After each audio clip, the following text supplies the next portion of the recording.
ورنہ ترقیوں سے روشنی کی طرف آپ کا رہبر مقام نور علم میڈیا لائک اور تو سبسکرائب مقام کیجیے۔ صدیق ہے۔ کوئی ادنا سے ادنا صحابی جو ہیں ان کی شان کا مقابلہ بھی کون کر سکتا ہے؟ اور پھر میں جب سے یہ حدیث مبارکہ میرے سامنے سے گزری، میری نظر سے گزری، میں اکثر یہ حدیث پڑھتا ہوں اور جھومتا رہتا ہوں۔ سبحان اللہ، اکثر یہ حدیث میرے ذہن میں آتی رہتی ہے کہ میرے آقا نے فرمایا کہ ایک طرف تنہا ابو بکر کا ایمان اور دوسری طرف پوری امت کا ایمان، ایک پلڑے میں ابو بکر کا ایمان ہو اور دوسرے پلڑے میں پوری امت کے ایمانداروں کا ایمان ہو تو ابو بکر کے ایمان کا مقابلہ نہیں کر سکتے۔ سبحان اللہ، کیا ایمان ہے، کیا شان ہے۔ اے صدیق، میں تیرے جوتوں کو بھی سلام کرتا ہوں، تیرے جوتوں کے ساتھ لگنے والی خاک کو بھی سلام کرتا ہوں۔ تجھے یہ مقام کس طرح سے ملا؟ میرے آقا کی اطاعت سے ملا، اور اس حد تک اطاعت کی کہ لسان نبوت سے آپ کو یہ الفاظ نکلتے ہوئے نظر آئیں گے کہ میرے آقا علیہ الصلوۃ والسلام نے فرمایا افضل البشر بعد الانبیاء۔ سبحان اللہ، کہ انبیاء کے بعد سب سے بڑا انسان اس کائنات کا، سب سے بڑا انسان، غور کرو دوستو، ایک ایک لفظ جو ہے وہ قابل غور ہے۔ افضل البشر بعد الانبیاء، ان الفاظ کو سمجھو، ان کی حقیقت کو سمجھو کہ یہ الفاظ کیا ہیں، یہ معمولی الفاظ نہیں ہیں کہ انبیاء کے بعد اس کائنات کا سب سے بڑا انسان ابو بکر صدیق ہے۔ سبحان اللہ۔ اور کسی نے کیا خوب کہا حضرت ابو بکر صدیق کے بارے میں کہ صدیق کی صداقت سے چمن میں پھول کھلتے ہیں، صدیق کی صداقت سے چمن میں پھول کھلتے ہیں، انہی کے نقش قدم سے اصول بنتے ہیں۔ صدیق کی صداقت سے چمن میں پھول کھلتے ہیں، انہی کے نقش قدم سے اصول بنتے ہیں۔ تو مجھ سے کثر صداقت کی قدر و منزلت مت پوچھ، تو مجھ سے کثر صداقت کی قدر و منزلت مت پوچھ، انہی کے در سے تو دولہ رسول بنتے ہیں۔ سبحان اللہ، تو مجھ سے کثر صداقت کی قدر و منزلت مت پوچھ، انہی کے در سے تو دولہ رسول بنتے ہیں۔ سبحان اللہ۔ میرے دوستو، جناب سیدنا صدیق اکبر رضی اللہ تعالی عنہ، آپ دیکھیے نبی اکرم صلی اللہ علیہ وسلم کی ہر بات جو ہوتی ہے وما ينطق عن الهوى ان هو الا وحی یوحى، کہ اللہ کے رسول صلی اللہ علیہ وسلم اپنی مرضی سے کبھی بھی کچھ نہیں بولتے جب تک اللہ رب العزت ان کو حکم نہ دیں۔ اور پھر جب مصلی پر کھڑا کرنے کا وقت آیا، اما عائشہ رضی اللہ تعالی عنہا نے فرمایا یا رسول اللہ صلی اللہ علیہ وسلم، میرے باپ جو ہیں بڑے رقیق القلب ہیں، مصلی پر نہیں ٹھہر سکیں گے، آپ کے علاوہ وہ کسی کو مصلی پر نہیں دیکھ سکیں گے۔ آپ ایسا کریں، حضرت عمر کو فرما دیں کہ وہ مصلی امامت سنبھال لیں۔ سرکار دو عالم صلی اللہ علیہ وسلم نے دوبارہ فرمایا کہ عائشہ اپنے باپ سے کہو مرو ابا بکر فلیصلی بالناس، کہ لوگوں کو امامت کرائیں، نماز پڑھائیں۔ حضرت عائشہ نے پھر وہی جواب دیا تو آقا علیہ الصلوۃ والسلام نے فرمایا عائشہ، میرا خدا اور کسی کو مصلی پر کھڑا کرنے کے لیے راضی نہیں ہوتا، میں کس طرح سے کسی اور کو مصلی پر کھڑا کروں؟ حضرت ابو بکر کو نبی صلی اللہ علیہ وسلم نے کھڑا کیا تو اللہ کی مرضی سے کھڑا کیا تھا، اب کون ہے جو مصلی سے صدیق اکبر کو ہٹا سکے؟ میرے دوستو، شان صدیقیت کوئی معمولی نہیں ہے۔ اللہ کے رسول صلی اللہ علیہ وسلم نے جو فرمایا یہ کوئی معمولی الفاظ نہیں ہے کہ پوری امت کا ایمان ایک طرف اور صدیق اکبر کا ایمان تنہا ایک طرف، ابو بکر کا ایمان پھر بھی بڑھ جائے گا۔ میرے دوستو، امت کوئی معمولی امت نہیں ہے۔ امت میں فاروق اعظم جیسے وہ عظیم انسان ہیں کہ جن کو غلاف کعبہ پکڑ کر میرے نبی نے مانگا تھا، اور یہ الفاظ میرے نبی کے آج بھی احادیث کی کتب میں موجود ہیں۔ اللہم اعز الاسلام، اللہ اللہ اللہ، سبحان اللہ۔ دیکھیے عمر وہ ہے جو اسلام کی عزت ہے۔ اللہم بعز الاسلام عمر بن خطاب، کہ اللہ اسلام کی عزت کے لیے مجھے عمر بن خطاب دے دے۔ میرے دوستو، امت میں اسلام کی عزت بھی ہے۔ یہ وہ عمر بن خطاب ہے جن کو غلاف کعبہ پکڑ کر نبی نے مانگا تھا۔ اس امت کے اندر وہ فاروق اعظم بھی موجود ہیں، اور اسی امت کے اندر وہ عثمان غنی بھی موجود ہیں، جن کے بارے میں نبی اکرم صلی اللہ علیہ وسلم نے فرمایا تھا کہ میں عثمان سے حیا کیوں نہ کروں کہ جس سے آسمان کے فرشتے بھی حیا کرتے ہیں۔ میرے دوستو، اس امت کے پلڑے کے اندر وہ عثمان غنی بھی موجود ہیں کہ جن کے لیے بیعت رضوان ہوئی۔ بیعت رضوان کوئی معمولی بیعت نہیں ہے، کہ جس بیعت کے اندر تقریباً 1400-1500 صحابہ اکرام موجود تھے۔ یہ بیعت رضوان والے کوئی معمولی صحابہ نہیں ہے۔ اس امت کے اندر وہ عثمان بھی موجود ہیں۔ میرے دوستو، اسی امت کے اندر کہ دوسرے پلڑے کے اندر جو امت میں سب بیٹھے ہیں، اسی امت کے اندر میرے دوستو جناب سیدنا علی المرتضی رضی اللہ تعالی عنہ بھی موجود ہیں، کہ جن کو اللہ رب العزت نے قضاء کا ایسا علم دیا تھا کہ ان جیسا علم اور کسی کو نہیں دیا تھا۔ اور حضرت علی المرتضی شیر خدا رضی اللہ تعالی عنہ ایسے بڑے عالم کہ جن کے بارے میں حضرت عمر رضی اللہ تعالیٰ عنہ فرمایا کرتے تھے، لولا علی اللہ ہلاک عمر، کہ آج علی نہ ہوتے تو عمر ہلاک ہو جاتا۔ امت کے دوسرے پلڑے میں یہ علی المرتضی رضی اللہ تعالیٰ عنہ بھی ہیں، اور امت کے دوسرے پلڑے میں میرے دوستو وہ سعد بن معاذ رضی اللہ تعالیٰ عنہ جیسے عظیم المرتبت صحابی بھی موجود ہیں کہ جن کی وفات پر عرش بھی کانپ اٹھا تھا۔ ایک طرف صدیق اکبر، ایک طرف پوری امت، اور پوری امت کے اندر کوئی معمولی لوگ نہیں ہیں۔ یہ جو میں حضرات آپ کے سامنے بیان کر رہا ہوں، یہ ہر شخصیت ایک مستقل فضائل کی حامل ہے۔ میرے دوستو، امت کے ایک پلڑے میں ابو بکر ہیں، دوسرے پلڑے میں عشرہ مبشرہ صحابہ ہیں کہ جن کو جنت کی بشارت اللہ کے نبی صلی اللہ علیہ وسلم نے اس دنیا کے اندر دے دی تھی، جن کے بارے میں فرمایا تھا ابو بکر فی الجنہ، عمر فی الجنہ، عثمان فی الجنہ، علی فی الجنہ، طلحہ فی الجنہ، زبیر فی الجنہ، سعید فی الجنہ، سعد فی الجنہ، عبد الرحمن بن عوف فی الجنہ، ابو عبیدہ بن جراح فی الجنہ۔ یہ 10 صحابہ اکرام امت کے دوسرے پلڑے میں موجود ہیں۔ اور صرف یہی نہیں میرے دوستو، 313 بدری صحابہ بھی دوسرے پلڑے میں موجود ہیں، بیعت رضوان والے صحابہ بھی دوسرے پلڑے میں موجود ہیں، مہاجرین صحابہ بھی دوسرے پلڑے میں موجود ہیں، انصار صحابہ بھی دوسرے پلڑے میں موجود ہیں، احد والے صحابہ بھی دوسرے پلڑے میں موجود ہیں، تبوک والے صحابہ بھی دوسرے پلڑے میں موجود ہیں، یرموک والے صحابہ بھی دوسرے پلڑے میں موجود ہیں، فتح مکہ والے صحابہ بھی دوسرے پلڑے میں موجود ہیں، اور جن کے بارے میں فرمایا الحسن والحسین سیدہ شباب اہل الجنہ، یہ بھی دوسرے پلڑے میں موجود ہیں۔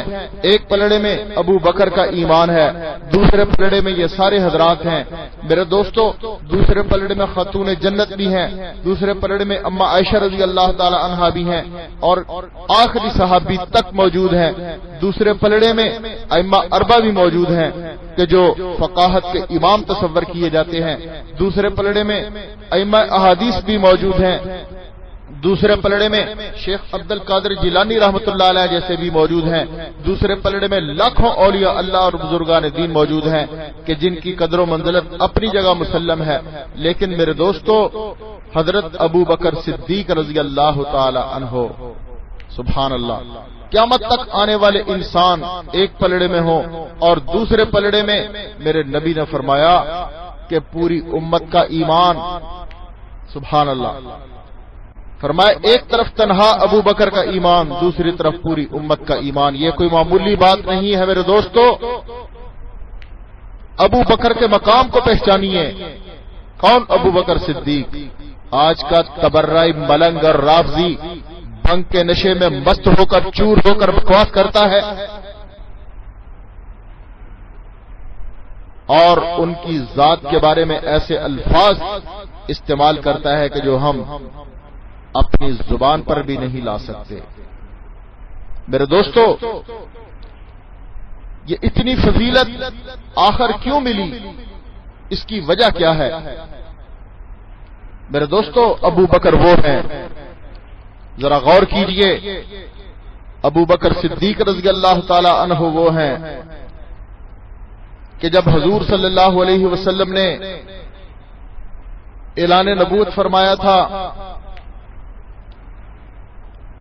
حضور صلی اللہ علیہ وسلم نے فرمایا کہ جب میں نے اسلام کو پیش کیا سب نے مجھے جو ہے وہ رد کر دیا، سب انکار کر رہے تھے، حتیٰ کہ جب حضرت علی رضی اللہ تعالی عنہ سے بھی کلمہ پڑھنے کے لیے کہا گیا تو انہوں نے بھی فرمایا کہ میں اپنے باپ سے مشورہ کر کے بتاؤں گا۔ میرے دوستو تنہا ابو بکر صدیق وہ ہیں، تنہا ابو بکر صدیق وہ ہیں کہ جنہوں نے فرمایا تھا اللہ کے رسول صلی اللہ علیہ وسلم نے فرمایا کہ ابو بکر اللہ نے مجھے نبی بنایا ہے، رسول بنایا ہے۔ حضرت ابو بکر صدیق رضی اللہ تعالیٰ عنہ نے کوئی نشانی طلب نہیں کی، کوئی نشانی نہیں مانگی۔ حضرت ابو بکر صدیق رضی اللہ تعالیٰ عنہ نے کوئی نشانی نہیں مانگی۔ انہوں نے عرض کیا کہ یا رسول اللہ نے آپ کو رسول بنایا ہے، ہاتھ بڑھائیے۔ ابو بکر صدیق آپ کے ہاتھ کے اوپر بیعت کرتا ہے، سبحان اللہ۔ حضرت ابو بکر صدیق نے بغیر نشانی مانگے نبی کا کلمہ پڑھا ہے۔ سب سے پہلا مسلمان اس دھرتی کا ابو بکر صدیق رضی اللہ تعالی عنہ۔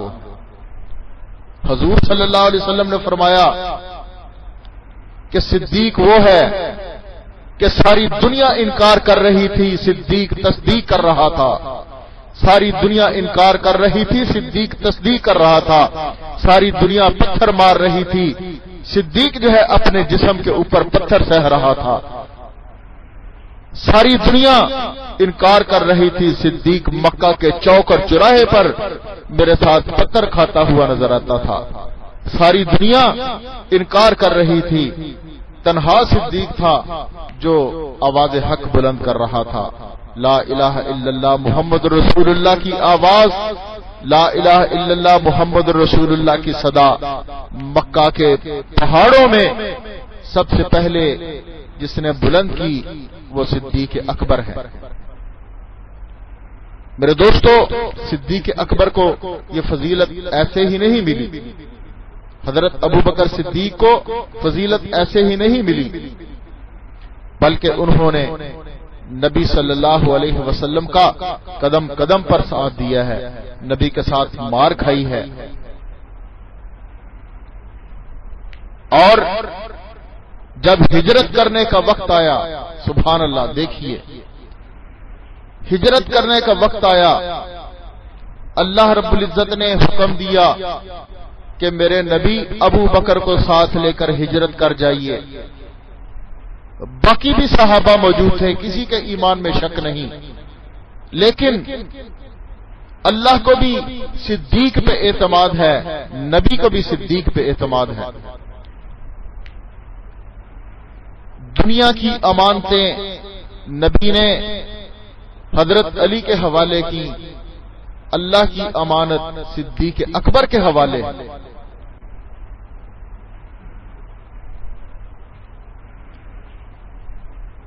مجھے یہ بتائیے کہ بستر کی شان زیادہ ہے یا بستر والے کی شان زیادہ ہے؟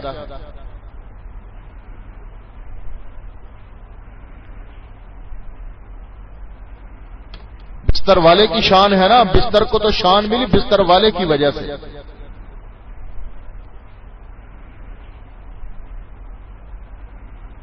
تو میرے دوستو، اللہ کی امانت صدیق کے حوالے، دنیا کی امانتیں حضرت علی کے حوالے۔ حضرت علی کا بھی بڑا مقام ہے۔ اس وقت جب کفار ہر طرف سے تلواریں نکال کر کھڑے تھے کہ الیاذ باللہ یہ فتنہ روز روز کے لیے ختم کر دیا جائے اور نبوت کو معاذ اللہ راستے سے ہٹا دیا جائے، اس رات نبی کے بستر پر سونا بھی کوئی معمولی بات نہیں تھی، لیکن نبی کو ساتھ لے کر چلنا یہ بہت بڑی آزمائش تھی۔ صدیق اکبر رضی اللہ تعالی عنہ، سبحان اللہ، کیا ایمان ہے صدیق کا کہ صدیق کو اپنی جان کی پرواہ نہیں ہے۔ جب ہجرت کے لیے نکلتے ہیں، حضرت ابو بکر کبھی دائیں طرف چلتے ہیں، کبھی بائیں طرف چلتے ہیں، کبھی آگے چلتے ہیں، کبھی پیچھے چلتے ہیں۔ حضور اکرم صلی اللہ علیہ وسلم نے فرمایا، ابو بکر مجھے تیرے چلنے کا یہ انداز سمجھ نہیں آیا، تو اس طرح سے کیوں چل رہا ہے؟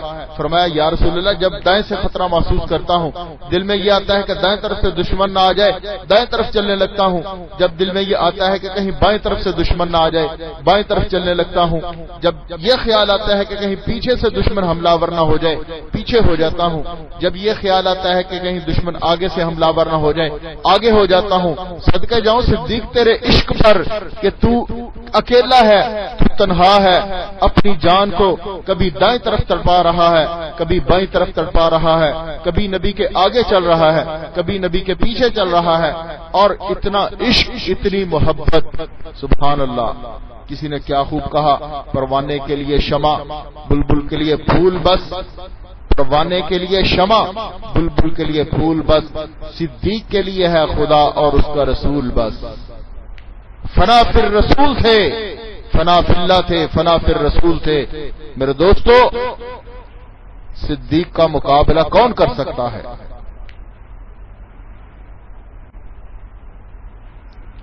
اور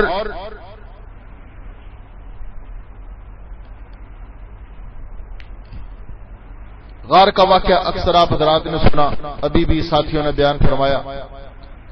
مقصد واقعات کو بیان کرنا نہیں، ایک تھوڑا تھوڑا عکس ساتھیوں کے سامنے لانا ہے، تھوڑی تھوڑی جھلک کہ صدیق کے مقام کو پہچانیے کہ سیدنا صدیق اکبر رضی اللہ تعالی عنہ کون تھے۔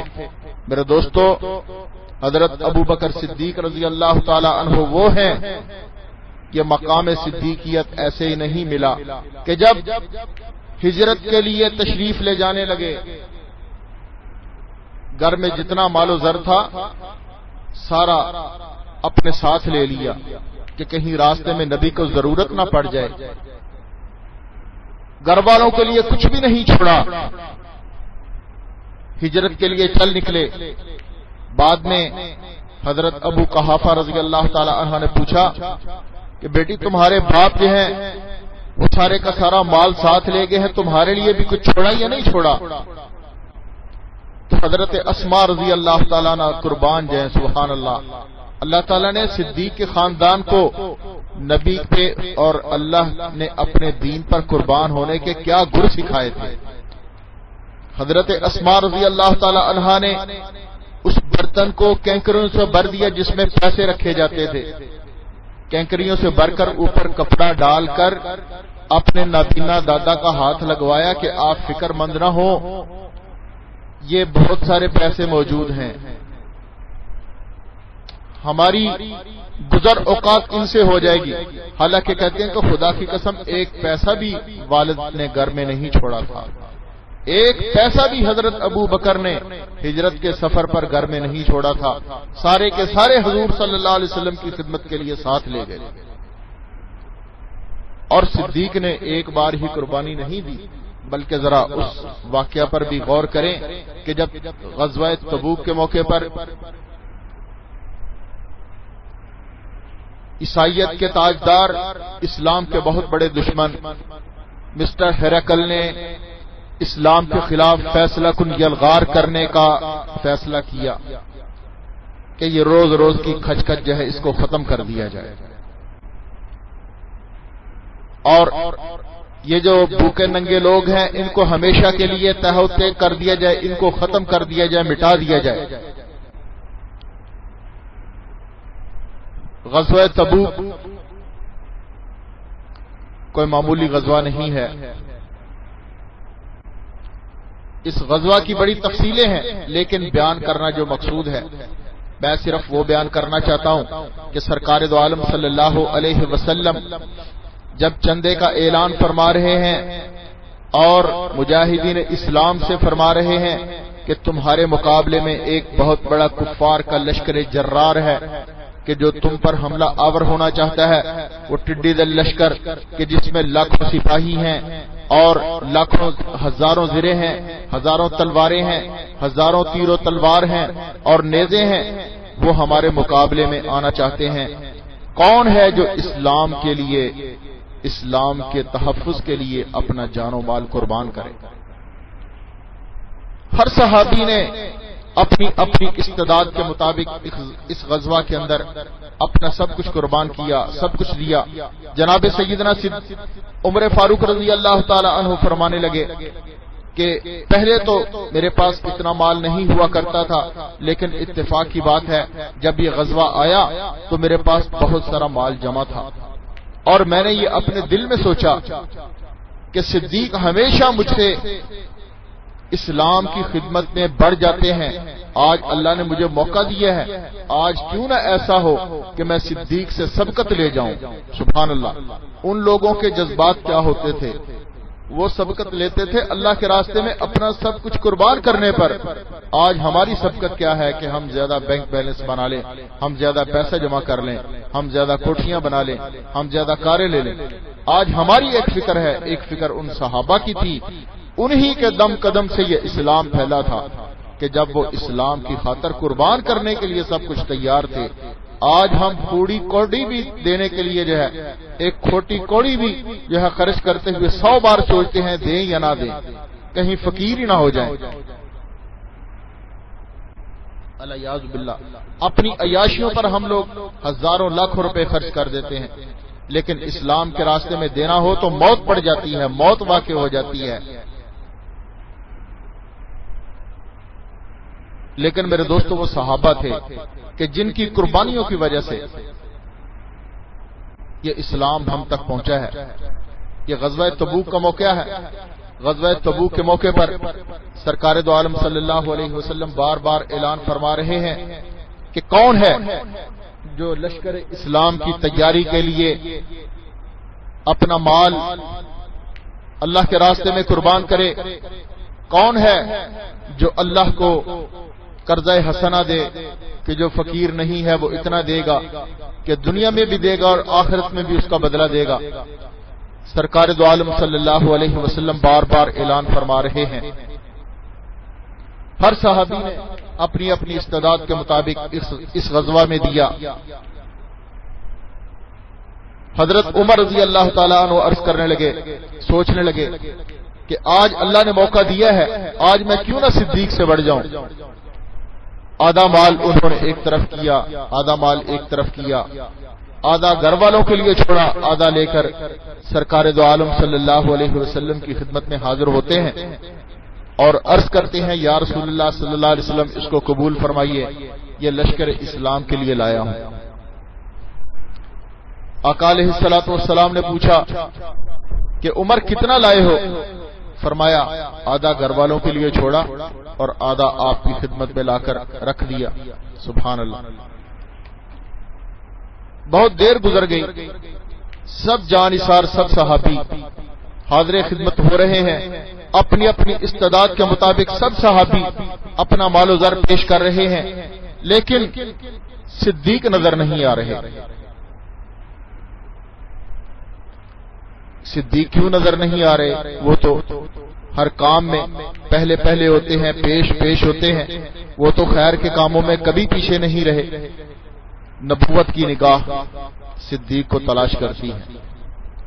کچھ ہی دیر گزری تھی، جناب سیدنا صدیق اکبر رضی اللہ تعالی عنہ سامان باندھے، سر پر رکھے ہوئے بارگاہ نبوت میں حاضر ہوتے ہیں اور لا کر نبوت کے قدموں پہ رکھ دیتے ہیں۔ آقا علیہ الصلوۃ والسلام نے پوچھا صدیق تو خیر کے کاموں میں آگے آگے پیش آنے والا ہے، آج تو نے اتنا ٹائم کیوں لگا دیا؟ سبحان اللہ، عاشق صادق کا جواب سنیے۔ صدیق کوئی معمولی شخصیت نہیں ہے میرے دوستو، اللہ کے رسول نے ایسے نہیں فرما دیا کہ تنہا صدیق کا ایمان ایک پلڑے میں، پوری امت کا ایمان ایک پلڑے میں۔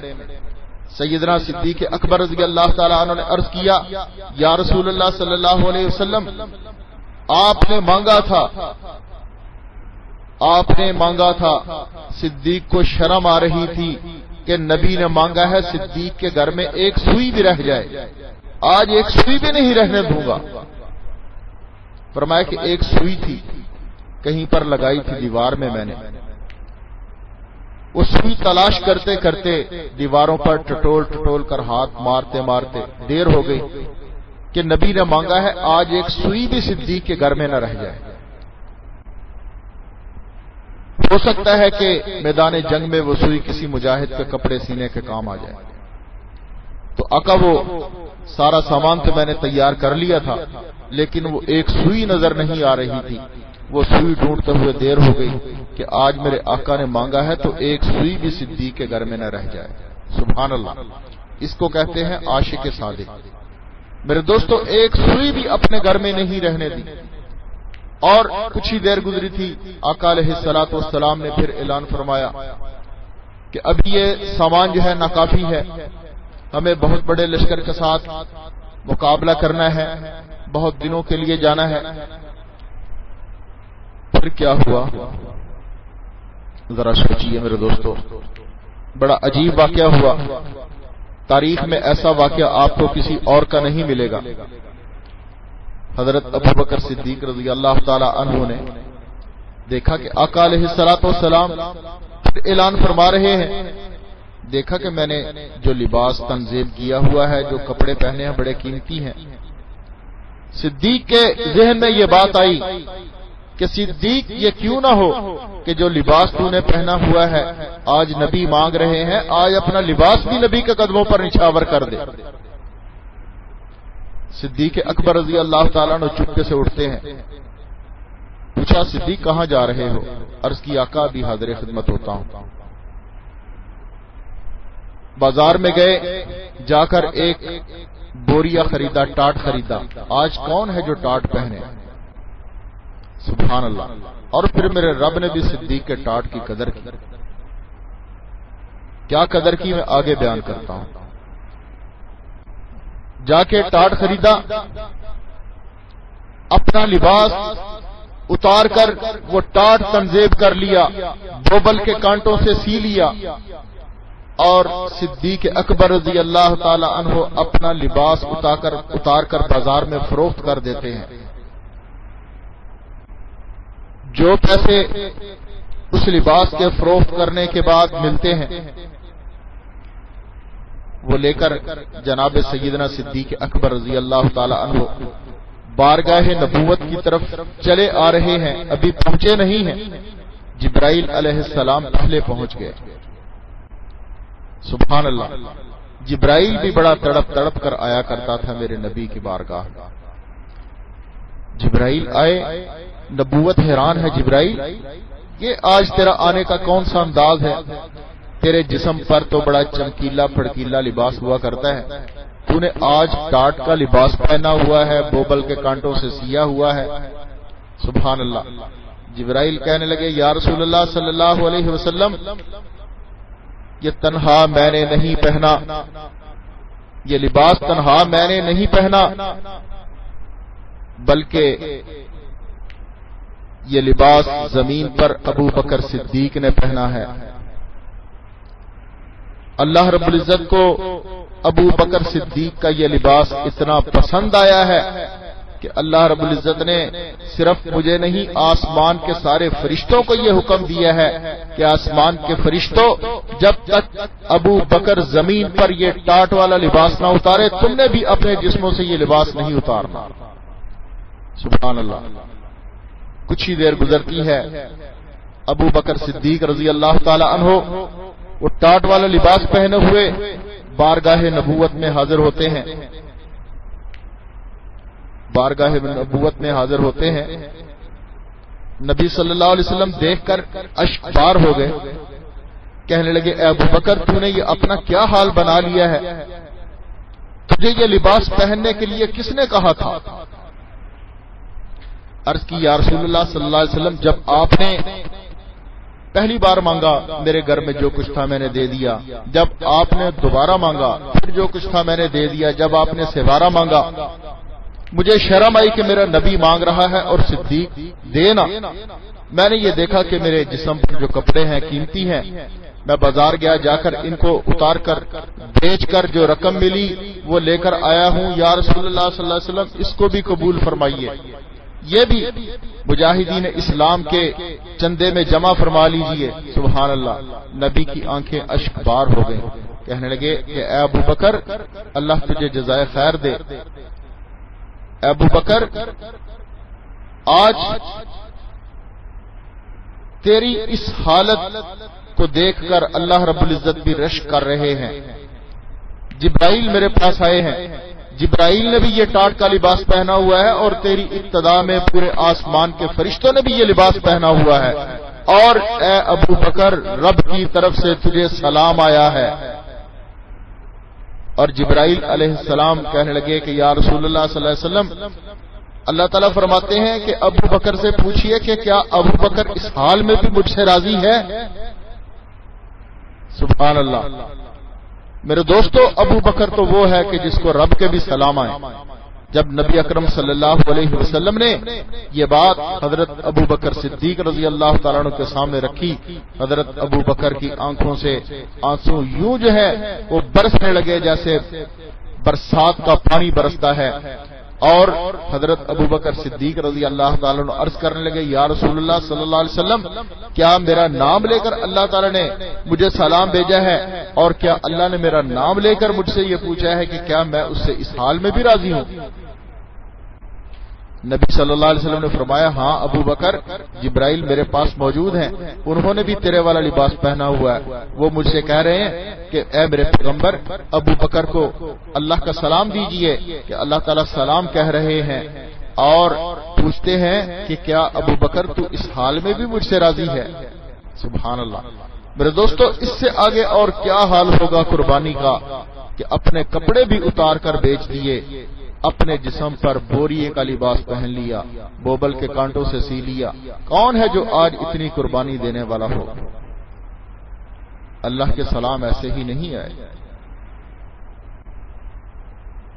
اور پھر میرے دوستو حضرت ابو بکر صدیق رضی اللہ تعالیٰ عنہ عرض کرتے ہیں یا رسول اللہ میں اپنے اللہ سے راضی ہوں، میں اس حال میں بھی اپنے رب سے راضی ہوں۔ میرے دوستو وہ ابو بکر صدیق ہے جن کے بارے میں فرمایا گیا افضل البشر بعد الانبیاء، ایسے ہی ان کو یہ مقام اور مرتبہ نہیں ملا، اور پھر یہی نہیں بلکہ ایک قدم اور آگے بڑھیے۔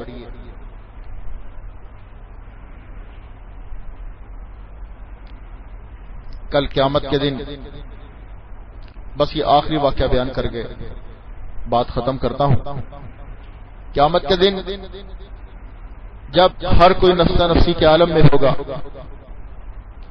قیامت کے دن ہر کوئی نفسا نفسی کے عالم میں ہوگا، حتیٰ کہ انبیاء علیہ الصلوۃ والسلام بھی نفسا نفسی کے عالم میں ہوں گے اور کہہ رہے ہوں گے کہ یا اللہ ہماری خیر ہو، یا اللہ ہماری خیر ہو۔ اللہ رب العزت اتنے جاہ و جلال میں ہوں گے، حالانکہ انبیاء علیہ الصلوۃ والسلام بخشے بخشائے ہیں، ان کا کوئی حساب نہیں ہے، وہ ڈائریکٹ جنتوں کے وارث ہیں، لیکن اللہ کا جلال اور اللہ کی خشیت اور اللہ کا خوف اس قدر ہوگا ہر انسان کے دل میں کہ ہر کوئی کہہ رہے گا کہ یا اللہ میری خیر ہو، یا اللہ میری خیر ہو۔ اس وقت میں ساری امتیں پریشان ہوگی، سرکار دو عالم صلی اللہ علیہ وسلم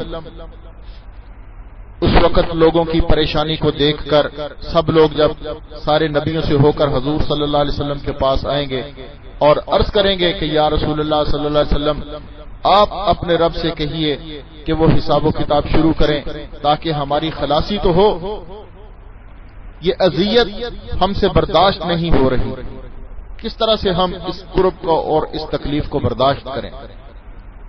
اب اور مزید میدان محشر میں کھڑا نہیں ہوا جا رہا۔ اللہ کے رسول صلی اللہ علیہ وسلم سجدہ فرمائیں گے، بہت لمبا سجدہ کریں گے، اتنا لمبا سجدہ کریں گے کہ رب کو بھی ترس آ جائے گا اپنے محبوب پر، اور ایسی رب کی حمد و ثنا بیان کریں گے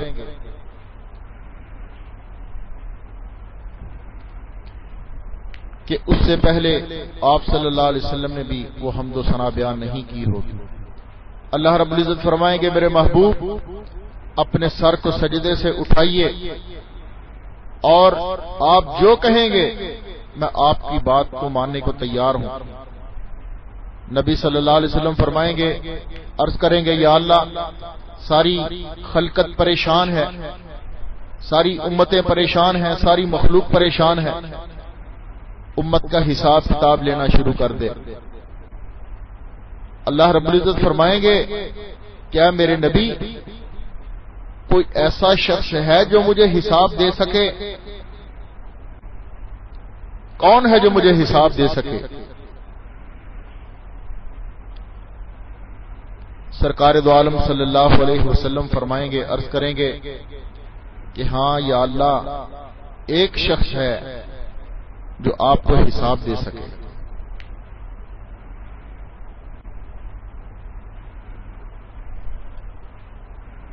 جناب سرکار دو عالم صلی اللہ علیہ وسلم حضرت ابو بکر صدیق رضی اللہ تعالی عنہ کا ہاتھ پکڑ کر اللہ کی بارگاہ میں کھڑا کر دیں، سبحان اللہ۔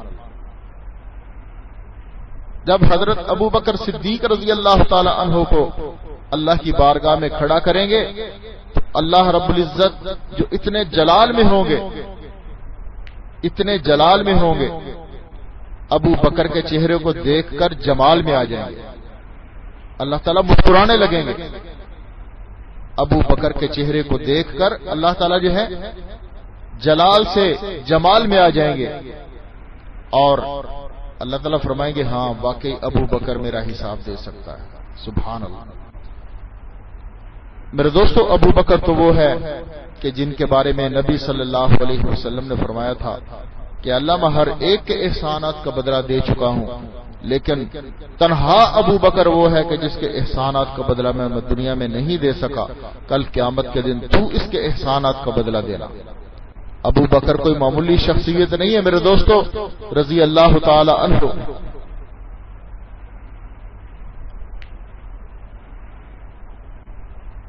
قیامت کے دن ساری امت کے لیے اللہ کے جلال کو جمال میں بدلنے کا ذریعہ بن جائیں گے۔ تو میرے دوستو اس صدیق اکبر رضی اللہ تعالی عنہ کا تذکرہ آج ہم لوگ کرتے ہیں اور ان کو خراج عقیدت پیش کر رہے ہیں۔ ہم کیا ان کو خراج عقیدت پیش کر سکتے ہیں؟ ہمارے پاس تو وہ الفاظ ہی نہیں ہیں، ہم تو ان کا ذکر خیر جو ہے وہ بھی اپنے لیے بخشش کا ذریعہ سمجھتے ہیں، اور ان کے ثناخانوں میں ہو کر، ان کی تعریف کرنے والوں میں ہو کر ہم اپنے لیے یہ سعادت کی بات سمجھتے ہیں، ورنہ ہماری کیا اوقات اور ان کی کیا بات، ہماری کیا اوقات اور ان کی کیا بات۔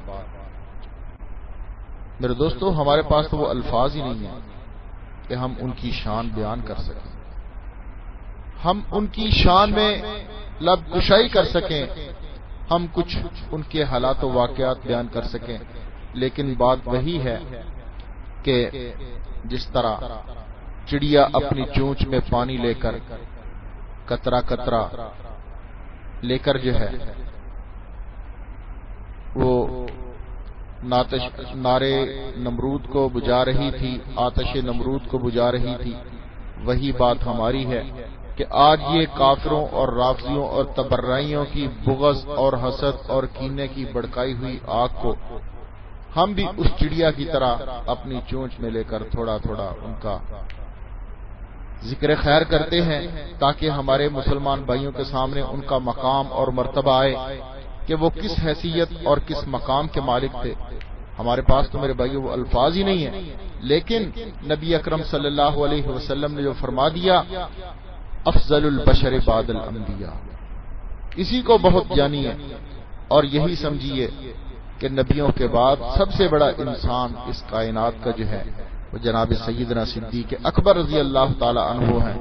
اور یہ حدیث مبارکہ اپنے ذہن میں رکھیے کہ حضرت ابو بکر صدیق رضی اللہ تعالیٰ عنہ کون ہے.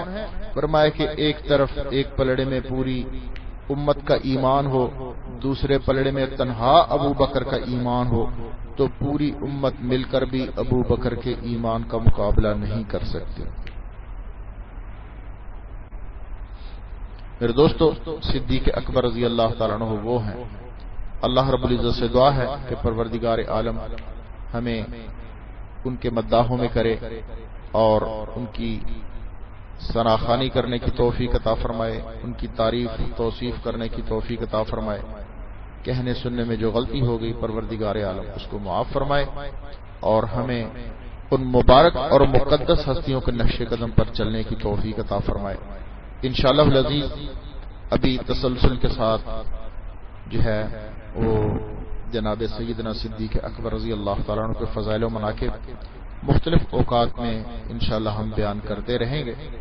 اللہ رب العزت سے دعا ہے کہ پروردگار عالم ہمیں ان کی مدح اور ان کی تعریف اور ان کی ثناخوانی کرنے کی توفیق عطا فرمائے اور قیامت کے دن پروردگار عالم ہمیں ان مبارک شخصیات کے ساتھ ہمارا حشر فرمائے. جنت میں اللہ رب العزت ہمیں نبی اکرم صلی اللہ علیہ وسلم کے ساتھ، حضرات صحابہ کرام کے ساتھ، صدیقین کے ساتھ، شہداء کے ساتھ، صالحین کے ساتھ ہمارا حشر فرمائے. پروردگار عالم ہمیں ان مبارک اور مقدس ہستیوں کے نقش قدم پر چلنے والا بنا دے. کہنے سننے میں جو غلطی ہوگی اللہ تعالیٰ اس کو معاف فرمائے.